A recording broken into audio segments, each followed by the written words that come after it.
Akron, Ohio, USA, August 29th. Dear Frida, it is late at night. Most everybody's gone home.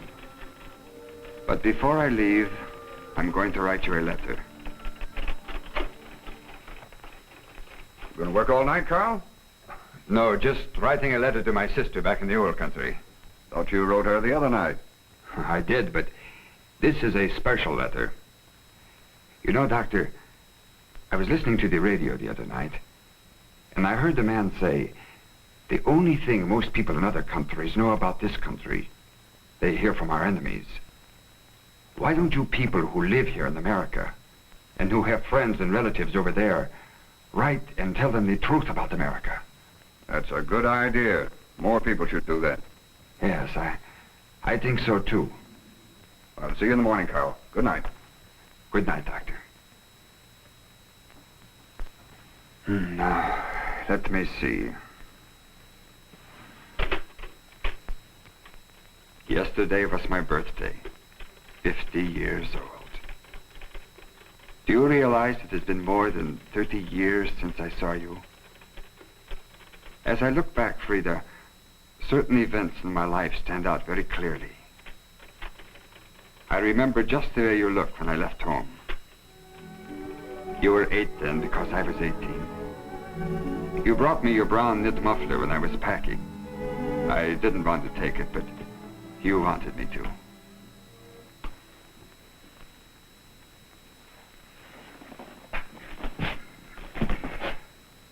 Thank you, Kotekyo. Thank you. The next thing I knew, I was at sea. The crowded ship is just a blur. Oh, but I was sick. But I remember my first sight of the Statue of Liberty. I was thrilled to pieces, even though I didn't know what liberty really meant yet. Then I was in America. None of the rags, none of the sharp, pinched faces of hunger I had left behind. I thought it was Sunday. Everyone seemed on a holiday. And boya mia, the next time you hear anybody say, those Americans, theirs is always the biggest and the tallest. Well, remember this. They may be bragging, but they're probably not exaggerating. I've seen a lot of this country since, and I know now that, well, let me put it this way. Do you recollect the time I was hoeing and you came out to help? How hard it was. And then you said, Karl, what do you think heaven is like? oh, I don't know. What do you think? I think it is a big, cool woods filled with wild strawberries, and you can take as many as you want to. What do you think it is like? I don't know, Kotekyo. I don't know. No, I didn't know what heaven was then. But Kotekyo, I know now. It's living in America. Yes, it's as simple as that. And it's that wonderful. But you know, I think you have to have lived someplace else before you fully realize it. Anyway, I landed here in Akron. You remember our cousin Rudy was here. He got me a job at the rubber company where he worked. In the compounding room. It was hard, dirty work. But I was used to hard, dirty work. Where I came from, we didn't know any other kind. So I was surprised the first time I heard one of the men complaining right out loud. Rudy, if our government wasn't so rotten, they'd step in and tell these guys how to run this business. What do they care about the working man? What did he mean? That Kronsky? What does he ever mean? But calling the government rotten. The police get him, huh? No. In this country, that's free speech. Yeah, but Rudy, we don't want what he said, do we? The government regulating everybody? That's what we left behind. This is the new way of life. Then he hadn't ought to be allowed to talk like that. That is too much free speech. That's lunchtime. Let's go eat.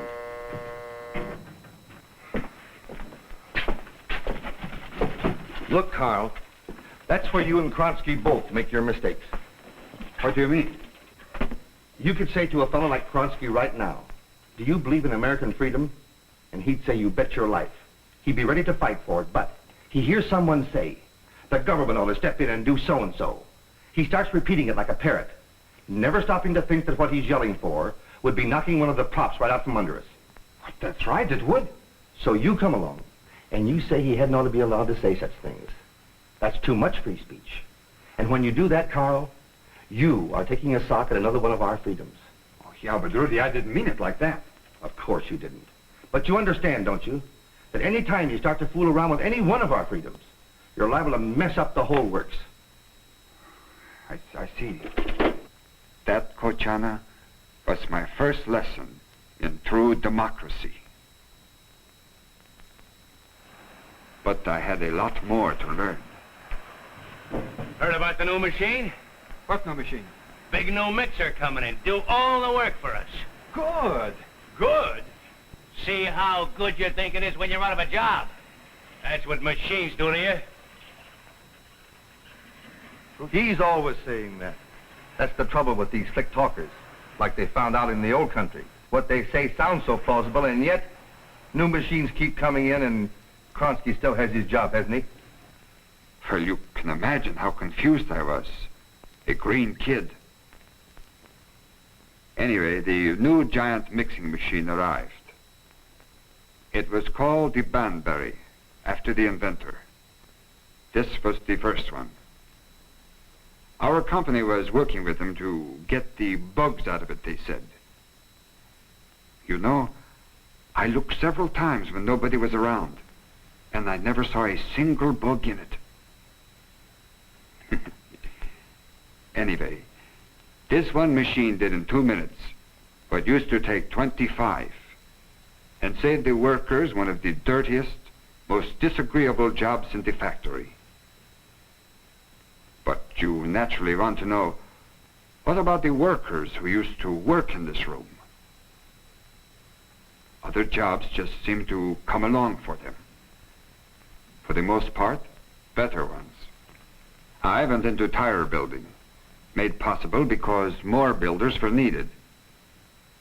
But that was only the beginning. The Banbury was so good we ordered 9 more. Today we have 21 of them, using more people than ever. But you should see the difference. Gone are the old times, none too healthy dirt, and back-breaking human drudgery. The machines mean more workers and better working conditions. And that's not all. Think of the jobs created for other workers all over the country, because the other rubber companies wanted these machines too. More work for the miners, iron ore miners, and coal miners, freighters by land and water, iron puddlers and foundry men, machinists, engineers, grease monkeys, electrical workers, builders of all kinds. It takes 15 different firms from as many parts of the country to produce one of these Banbury mixers.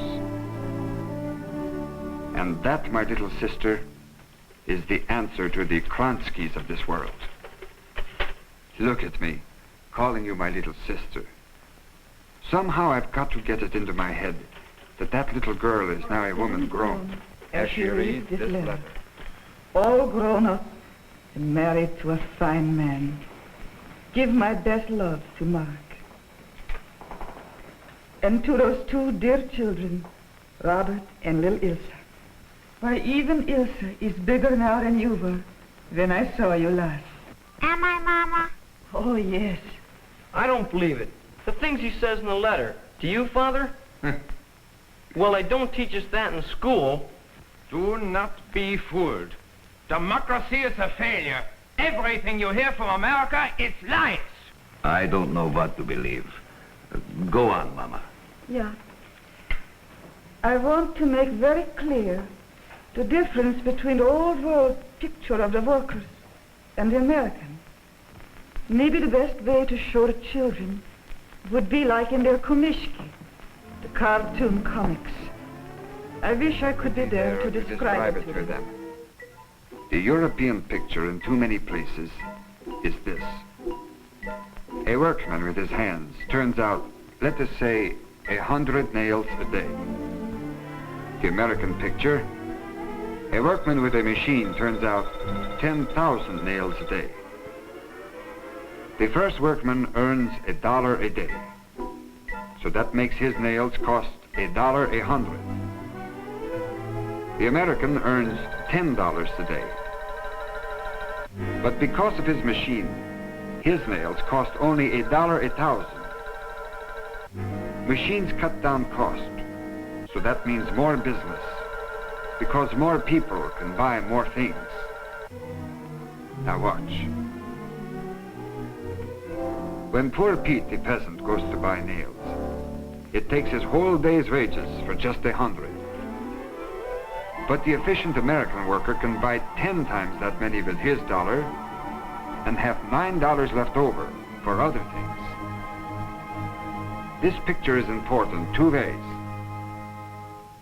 It's important to make nails cheaper, so more people can buy more nails and build more things. It's important to make things cheaper and more abundant, to make bread cheaper, and shoes cheaper, and homes cheaper, and automobiles cheaper. That's what keeps raising our standard of living. It's important to improve working conditions, too, to take the drudgery out of human labor.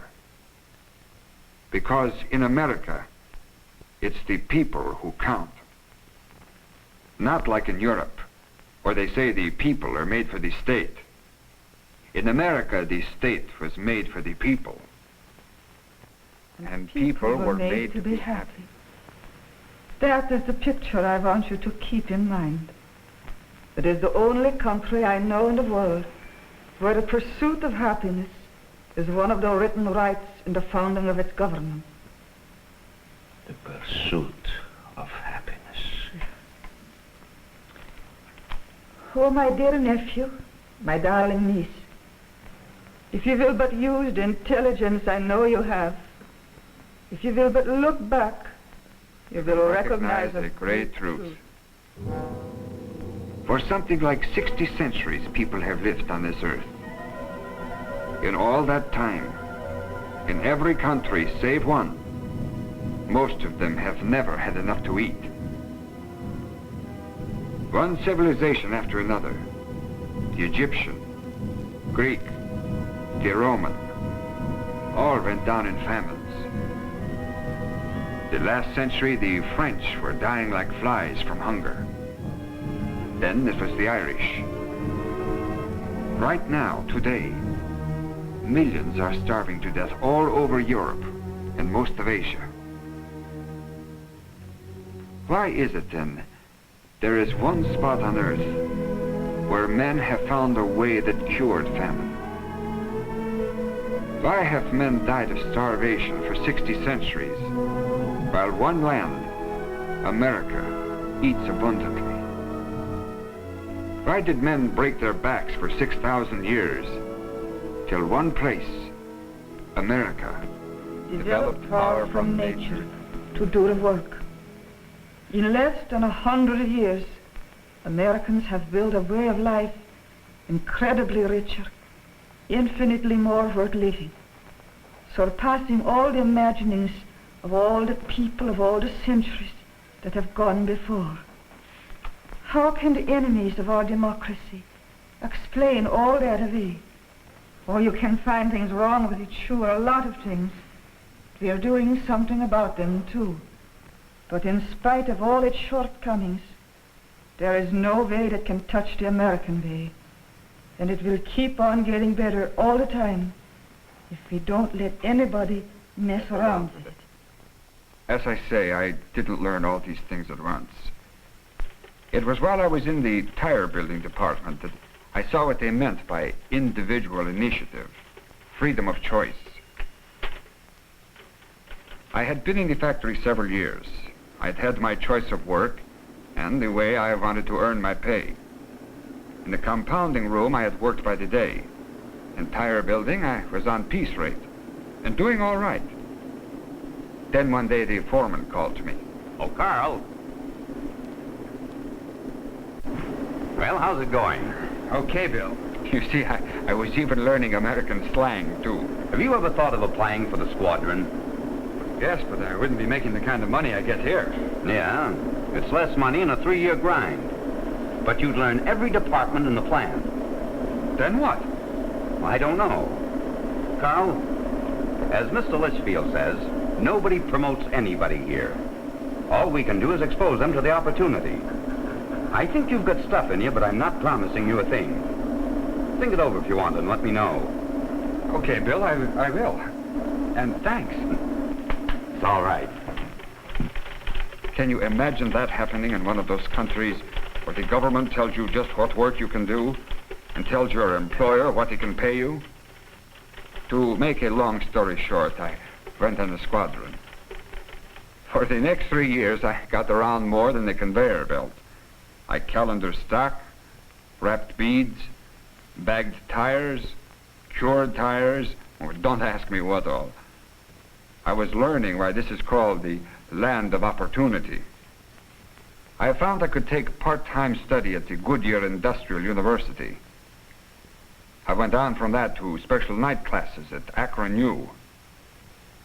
Think of a university being maintained by a city so that the children of its workers can be prepared for even better lives than their parents have had.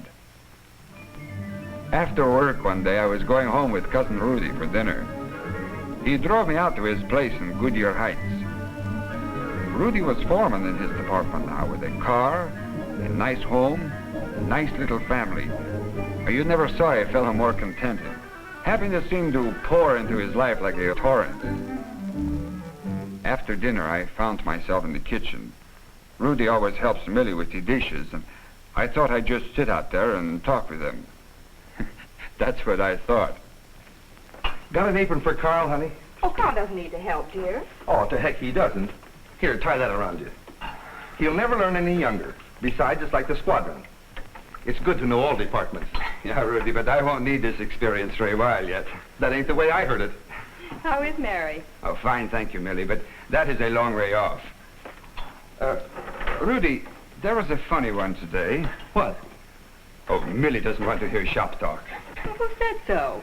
Say, Millie knows more about the place than Al Cunnington.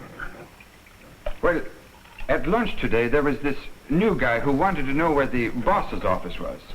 And I said, which boss? And he said, Mr. Goodyear. Mr. Goodyear? Charlie? Yeah, he said he's the owner, isn't he? He wanted to see him. Did you tell him he was a half 100 years too late? Something like that. And then he wanted to know, well, who is the owner anyway? Gosh, I didn't know what to tell him. I knew there was more than one, but who are they? Well, there's 3 of them right here in this kitchen. No, Rudy, I mean... What, you mean us? You have some shares, haven't you? Well, yeah, but not enough to make me one of the owners. Oh, but you're part owner. I'm part owner. Millie's part owner. A lot of the plant people are. People like Ernie Palmer, the tire inspector. Tommy, the stock hustler. Red McCluskey, the washerman. Nick Philopopus, or whatever his name is, the third shift in the pits. Doc Borshik in the chem lab. Office help, too. Brown Lee's daughter, the stenographer. Maxine, the receptionist. But a great number of them, thousands of them, are outside the plant. You know Barney, who runs the drive-in out on Market? He's one. Mr. Hammers, the man at the bank. Professor Ross of the U. Mr. Loudon, the farmer where we get our butter and eggs. And Mrs. Bixler, the dressmaker. That's right. And Miss Ebersole, Mary Carroll's piano teacher. Those are the shareholders, the owners, part of the 40 or 50,000 teachers, doctors, businessmen, farmers all over the country. The people who put up the capital that runs the company, even as you and I. Rudy, that makes us sound like capitalists. We are.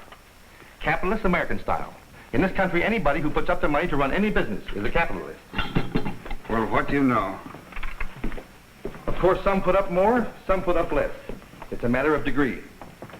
But you and me, a lot of people that put up their money are workers. Most of them. Well, then, Rudy, what is the difference between capital and labor? Oh, there isn't any, really. Well, then, what's all the fuss about? Well, I'm an Indian, Mommy. I'm an Indian, Daddy. Jimmy! What goes on here? I'm an Indian, Daddy. Speaking of fuss, now there goes a prime example. We said he's an Indian, Daddy. Oh, he wouldn't know an Indian if he saw one. Just like some folks don't know capital when they see it. You can see capital? You see it every day. Remember when we put in the new Banberries? Yeah. Well, every one of them is a hunk of capital, to the tune of better than $100,000, and $700 or $800 a month to keep each one going. Kind of a high-priced tool, but that's capital at work, son, and furnishing work for 22 men each on 4 shifts. Every tire building machine is so much capital. At $1,000 or so apiece, brother, that's a lot of capital at work. To say nothing of wear and tear, depreciation, and insurance, that's all capital too. About $90 worth a piece a month. Everywhere you look, all the machines are capital. The factory buildings, the land, the material we work with, the finished product, even the different conveyors around the place. We have over $2 million invested in conveyors alone, taking the load off the workers' backs. Yes, this is all capital working right along with the worker.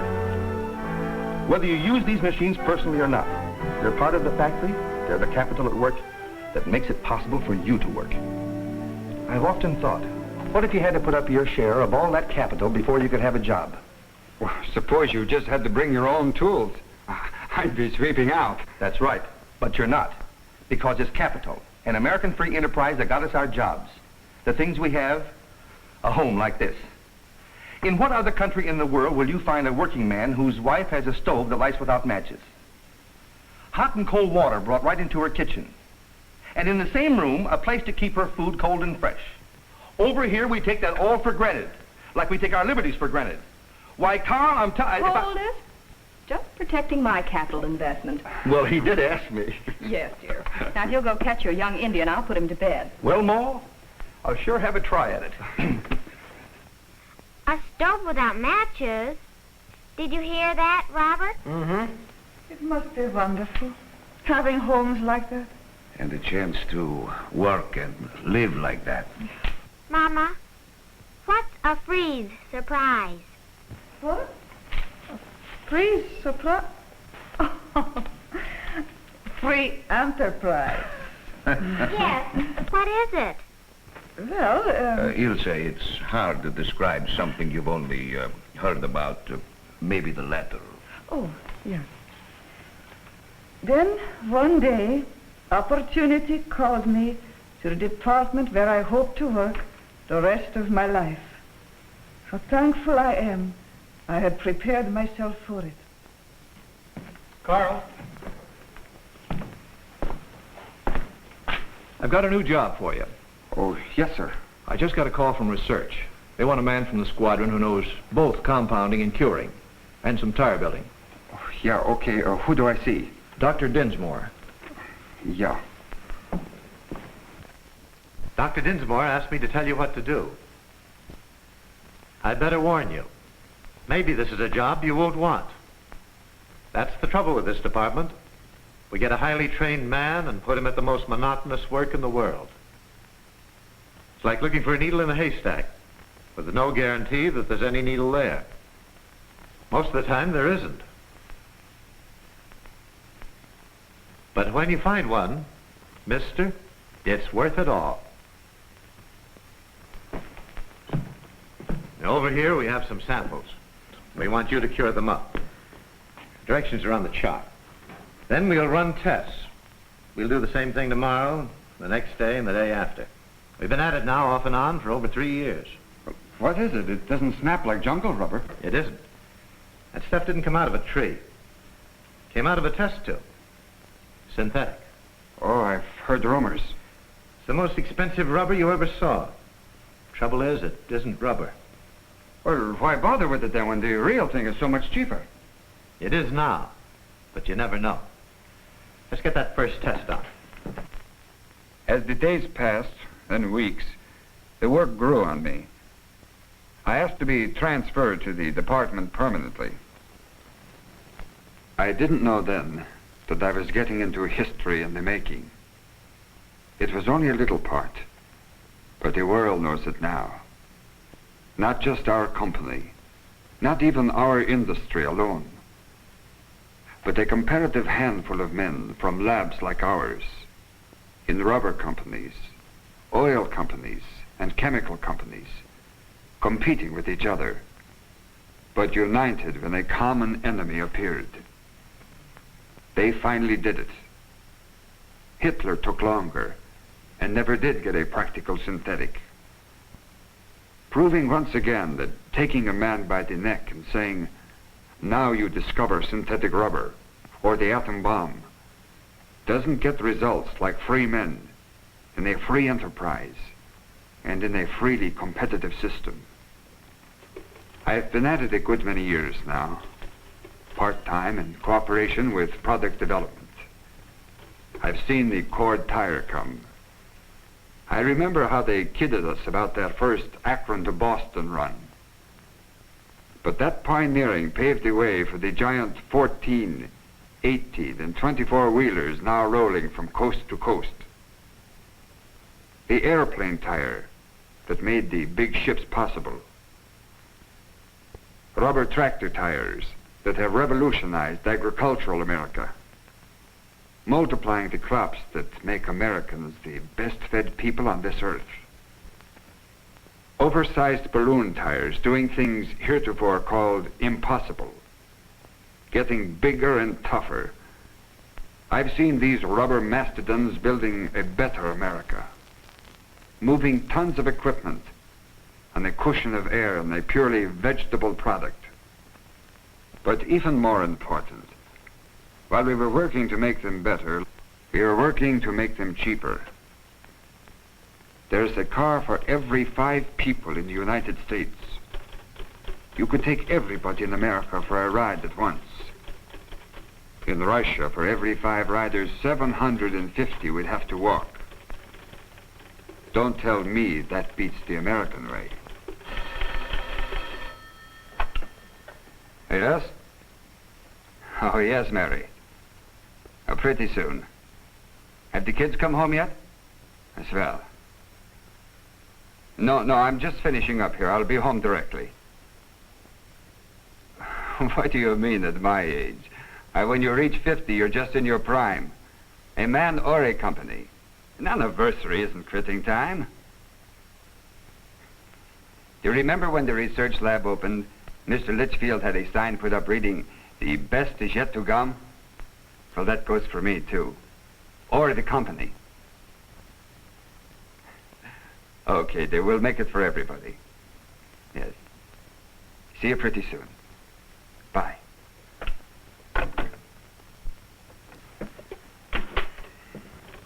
In writing this letter so that you may perhaps get a new understanding of America, I know one thing. Some of the newer crowd think it is smart to be cynical, to make light of the great principles that have brought us where we are today, not realizing that when they do, they are playing right into the hands of those who would destroy our way of life. There is a sign on my wall. One like it hangs in every office and near every workman in the plant. It reads, "Protect our good name." If it is important to protect the name of a leader in a major industry, how much more important it should be to protect the good name of a leader among nations.